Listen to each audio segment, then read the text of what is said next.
ತಟ್ಟೆ ಇಡು. ಪಚ್ಚಕರ್ಪೂರ, ತುಳಸಿ, ಜವಾದಿ ಪೌಡ್ರ್, ಗೋಮತಿ ಚಕ್ರ 6, 21 ಕಮಲದ ಬೀಜ, ಗೋಲ್ಡ್ ಕಾಯಿನು, ತಾಮ್ರದ ಕಾಯಿನು, ಬೆಳ್ಳಿ ಕಾಯಿನು, ಲವಂಗ,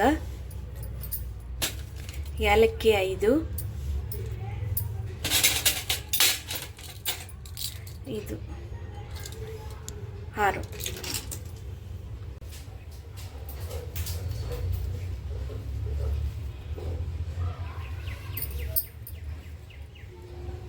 ಪೂಜೆ ಎಲ್ಲ ಆದಮೇಲೆ ಲಾಸ್ಟಲ್ಲಿ ಅಕ್ಷತೆ ಕಾಳು ಹಾಕಿ ದೇವ್ರಿಗೆ ಮಂತ್ರ ಹೇಳ್ಬೇಕು.